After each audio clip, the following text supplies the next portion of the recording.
Supreme Court is back in session. We have oral arguments today in a very important case, especially pertaining to criminal law. It is a case versus, it's called Caniglia versus Strom, and it is a groundbreaking case. The Supreme Court just heard oral arguments on it today. We don't know how they're going to rule on this thing, but it's going to have some pretty serious consequences because we're talking about what's called a caretaker exception. And the main issue is whether or not a law enforcement official can go into somebody's residence using this exception as a caretaker, as a community caretaker. Somebody who just saw something bad, was responding to take care of a household or a situation, and whether they can actually seize your guns or anything that's dangerous once they've already made it inside your residence. And so, traditionally, people listen to the Fourth Amendment and they say, well, people have a right to be free from unreasonable searches and seizures in their homes. And that means that you got to go get a warrant. Have you seen that little doormat that says, come back with a warrant?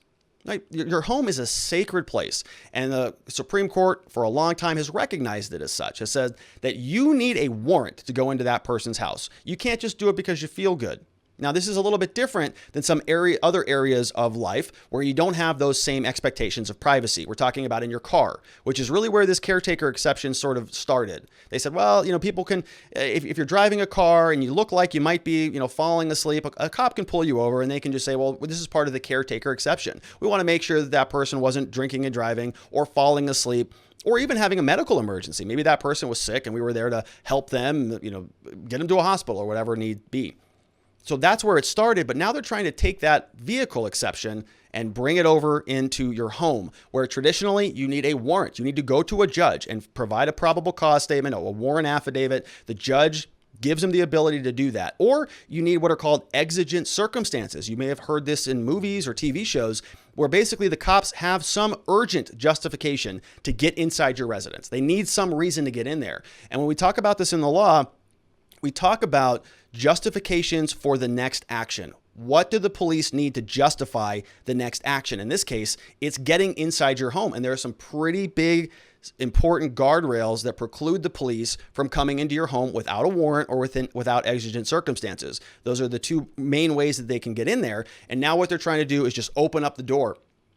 And we're going to hear about this today. We have Justice Thomas, who almost never asks questions in oral arguments. He had a question today from Caniglia's people.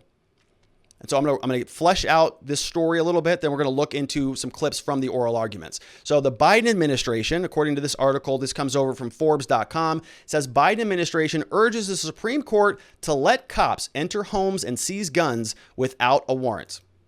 Okay, without a warrant. The U.S. Supreme Court on Wednesday will hear oral arguments. We just heard that today. A case that could have sweeping consequences for policing, due process, and mental health, with the Biden administration and attorneys from 9 states urging the high court to uphold warrantless gun confiscation. But that would ultimately become a major Fourth Amendment case. But what would become ultimately a Fourth Amendment case began with an elderly couple's spat over a coffee mug. So this is who we're talking about. Caniglia is an elderly couple, and they were getting into a fight. In August 2015, 68-year-old Edward Caniglia joked to Kim, wife of 22 years, that he didn't use a certain coffee mug after his brother-in-law had used it because he, quote, might catch a case of dishonesty. So that's a brother-in-law joke, not a good one. That quip quickly spiraled into an hour-long argument. Growing exhausted from the bickering, Edward stormed into his bedroom, grabbed an unloaded handgun, put it on the kitchen table in front of his wife. With a flair for the dramatic, he then asked, "Why don't you just shoot me and put me out of my misery?" Unsurprisingly, the tactic backfired and the two continued to argue. Edward took a drive to cool off, but when he returned, their argument flared up once again. This time, Kim decided to leave the house and spend the night at a motel, so the wife goes away. Next day, Kim phoned home, no answer. Worried, she then called the police in Cranston, Rhode Island, and asked them to perform a well check on her husband and then to escort her home. When they arrived, officers spoke with Edward on the back deck, so he must have let them in. According to the incident report, he, quote, seemed normal and was calm for the most part. He even said he would never commit suicide. So he's just being dramatic. However, none of the officers had asked Edward about any questions about the factors relating to his risk of suicide, risk of violence, or prior misuse of firearms. Edward had no criminal record, no history of violence or self-harm. In fact, one of the officers later admitted he, quote, did not consult any specific psychological or psychiatric criteria or medical professionals for his decisions that day. Still, police were convinced that Edwards could hurt himself and insisted he head to a local hospital for a psychiatric evaluation. After refusing and insisting that his mental health wasn't their business, Edward agreed only after the police falsely promised they wouldn't seize his guns while he was gone. So he ended up going to the mental health facility. Police told him, "We're not going to take your guns." Compounding the dishonesty, police then told Kim, the wife, that Edward had consented to the confiscation. So they lied to her. Believing the seizures were approved by her husband, Kim led the officers to the 2 handguns the couple owned, which were then promptly seized. Even though Edward was immediately discharged from the hospital, police only returned the firearms after he filed civil rights lawsuits against him. This happens all the time. Police come in, they take your stuff.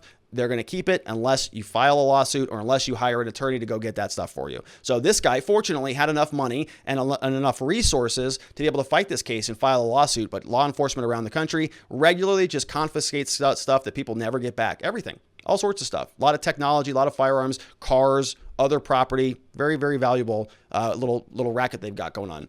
Critically, when police seized the guns, they didn't claim it was an emergency or to prevent imminent danger. Instead, officers argued their actions were a form of, quote, community caretaking. And we see this a lot here. We see this. There's one court in particular that does this a lot, or one prosecution office that justifies everything on this excuse. A narrow exception to the Fourth Amendment's warrant requirement. First created by the Supreme Court nearly 50 years ago, the community caretaking exception was designed for cases involving impounded cars and highway safety on the grounds that police are often called to car accidents to remove nuisances like inoperable vehicles on the public roads. Both district and appellate court upheld the seizures as reasonable.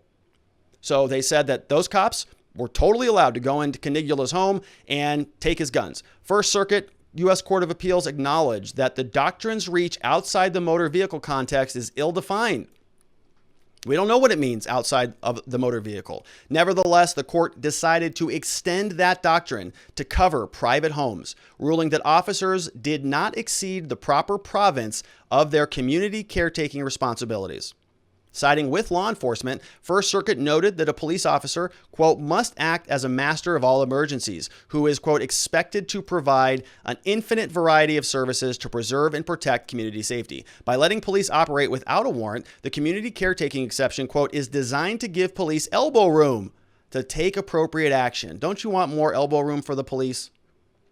In their opening brief to the Supreme Court, Caniglia's lawyers warned, quote, extending the community caretaking exception to homes would be an anathema to the Fourth Amendment because it would grant police a blank check to intrude upon the home, which is exactly right. This case would be a disaster.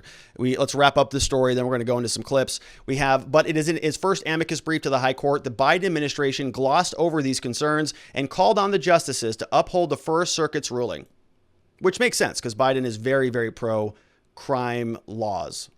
Very pro-police. He says he's not, but he's very pro-police. Noting the ultimate touchstone of the Fourth Amendment is reasonableness, the Justice Department argued that warrants should not be presumptively required when a government official's action is objectively grounded in a non-investigatory public interest, such as health or safety. I'll read that one more time. Biden's Justice Department said that warrants should not be presumptively required, so you don't have to go get a warrant first, so long as the government official's action is objectively grounded in a non-investigatory public interest, such as health or safety. Okay, so no warrant for that. As long as an officer can say that they're doing something, not investigating anything, but we're just here for health and safety. As long as they can come up with some excuse for that, that's enough. Here we have the ultimate question in this case is therefore not whether the respondent's actions fit within some narrow warrant exception, their brief stated, but instead whether those actions were reasonable. Justice Department felt that they were justified in Caniglia's case. Justified going in there, taking his guns, promising they weren't going to take them anyways, because he was sort of joking around with his wife. Not a good joke, not reasonable, but they were fighting. Stuff happens all the time. Police get involved. They usually make situations worse. It's my experience. All right. So over on the SCOTUS blog, you can see that this is an opinion that's bubbling up from the First Circuit. We had oral arguments today. Going to be waiting on the opinion. The issue here is whether the community caretaking exception to the Fourth Amendment's warrant requirement extends to the home. So can they get into your home without a warrant if they use this community caretaking exception? So I've got 2 clips for you. One from Justice Thomas, who is very rarely somebody who participates in oral arguments. So when I saw this, like, oh, there it is. He was quiet, I think, for like 12 years, and then he started to ask questions again. So this is another question from him. And you're going to hear him. He's going against Caniglia's lawyer. So this is the lawyer of the couple, who says, no, you shouldn't have come in. You violated my rights. You're not allowed to come in here and just take my guns on this community caretaking exception. Like you just said, well, we're here for health and safety, so therefore we get to do whatever we want. Now, Justice Thomas, who's a conservative judge, conservatives are not so good on criminal justice reform. Traditionally, they just say that whatever the cops do is fine. We trust the cops. They're out there doing the good stuff. And so whatever. So, Scalia, Thomas, a lot of the right-wing judges are just terrible on justice reform for whatever issue. Sort of never met a cop that they didn't believe. So he's going after Caniglia's lawyer, and he's actually telling him, why can't we put this in? Why can't we say that there's a community caretaking exception in the Fourth Amendment? What do you mean? Tell me where it says that. And so Caniglia's lawyer, this guy by the name of Dvoretzsky, is saying, well, it's right here in the text of the Fourth Amendment. It says people are free from unreasonable searches and seizures.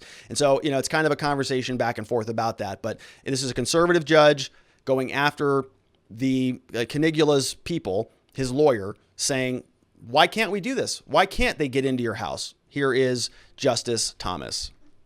Justice Barrett? Good morning, Mr. Desisto. So you told... Wait. Justice Thomas?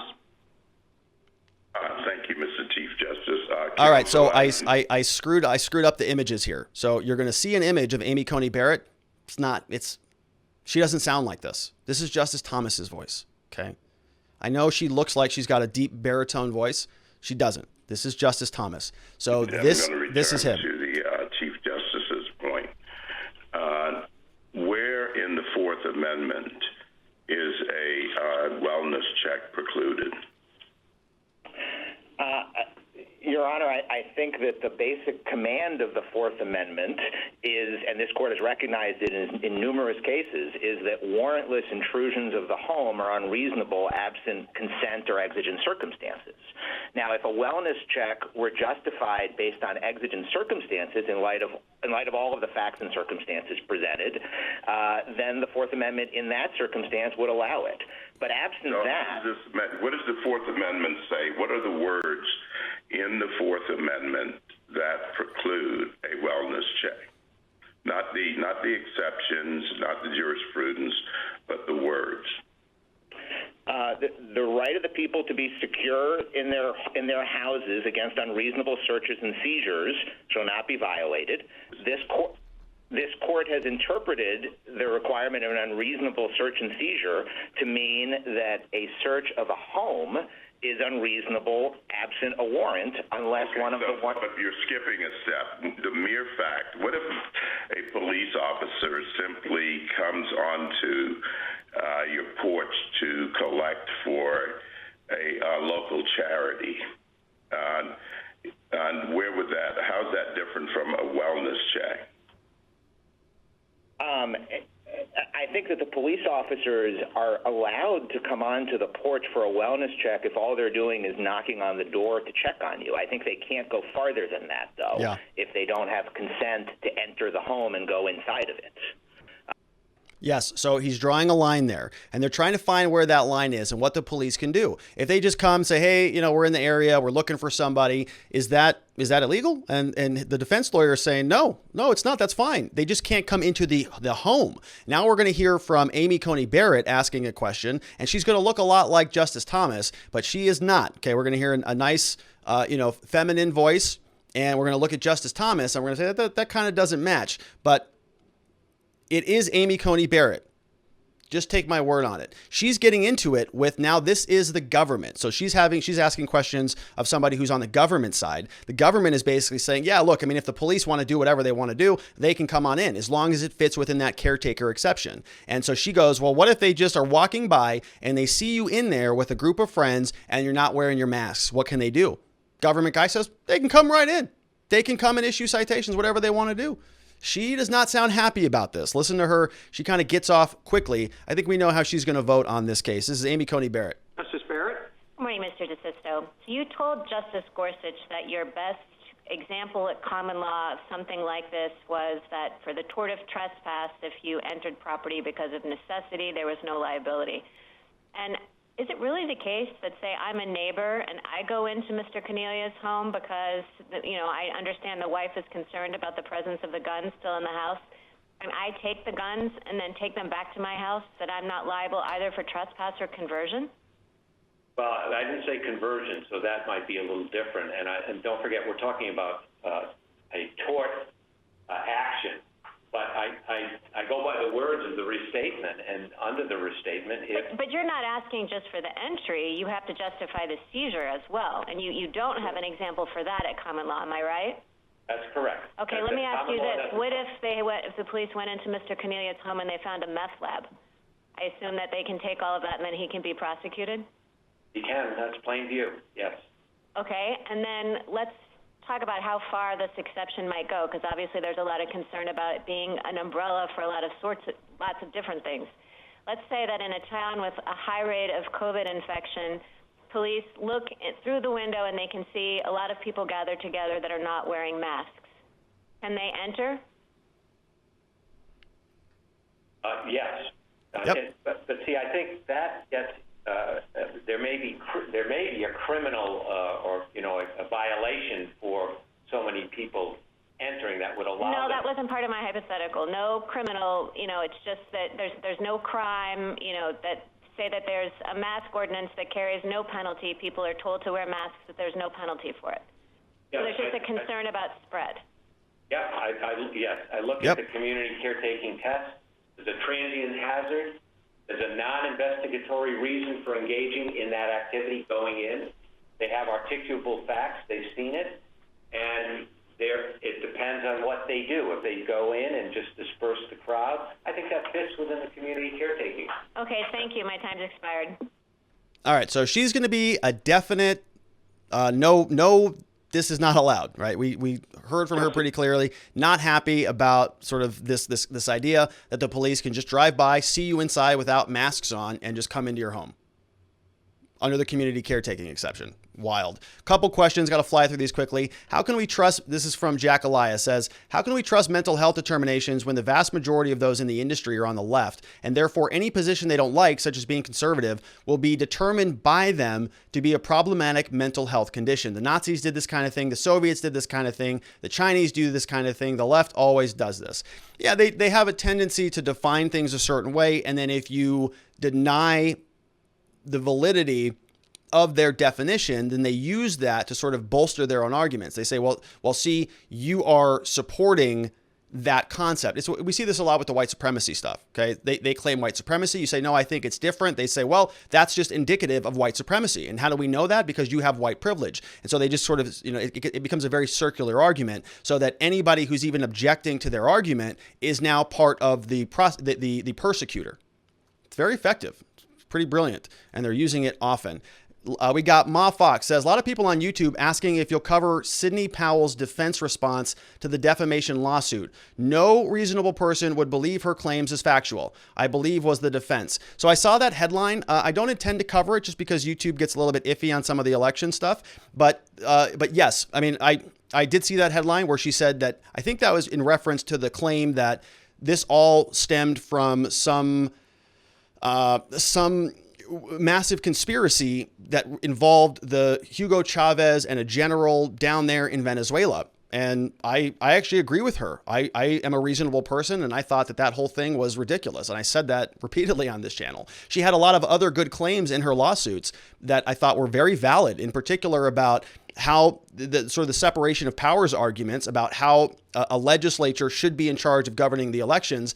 And we saw that there was this blurring of the lines between the government, the governor's office going in and sort of manipulating the rules, the Supreme Courts of the various states manipulating the rules. I think a lot of those claims have merit, and we're actually seeing some of that come to fruition elsewhere around the country. The Supreme Court didn't weigh on that, but we're starting to, a lot of people are responding to this because we have the legislature that's supposed to conduct the elections, but then we have the Secretary of State, like with Brad Raffensperger, who's out there entering into these private settlement agreements between the Democratic Party and the Republicans in a manner that I think usurps the underlying legislature. Now, as to Sidney Powell's defamation claim, I mean, I actually agree with her.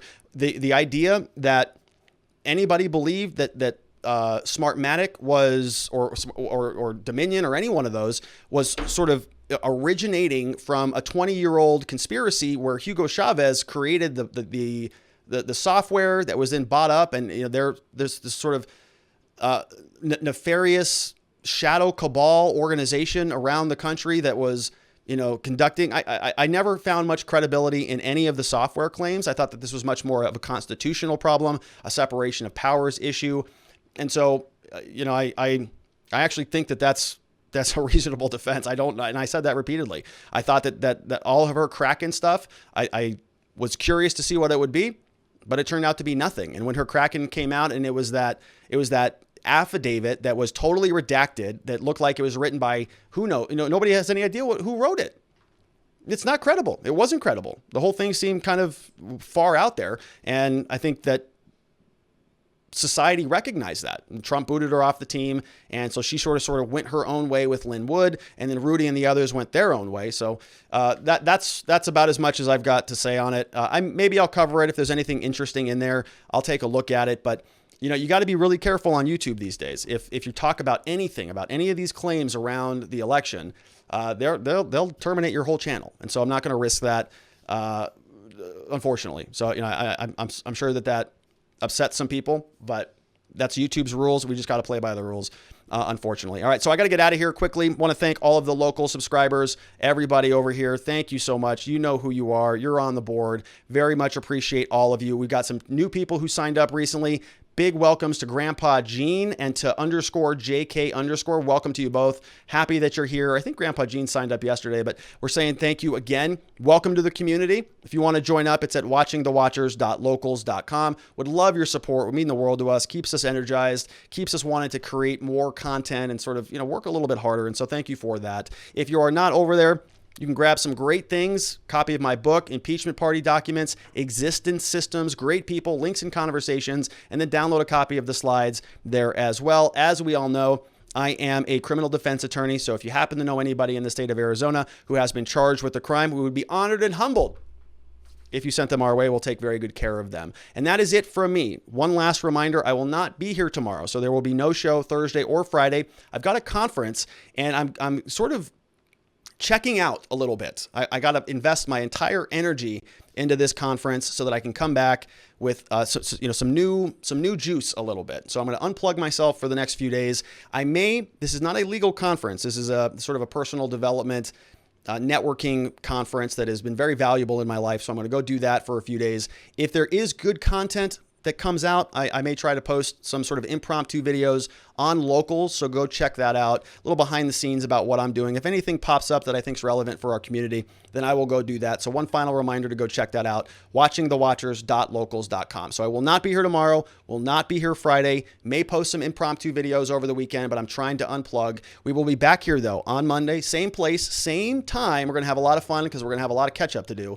It's what time is it? 4 p.m. Arizona time, which is Pacific time right now. We've got 5 p.m. Mountain. We have 6 p.m. Central over there in Texas, 7 p.m. on the East Coast. No Clubhouse today, everybody, because I got a jet. Everybody, thank you so much for being a part of the show this week. Have a great Thursday, Friday, a very nice, lovely weekend. I'll see everybody right back here on Monday. Bye-bye.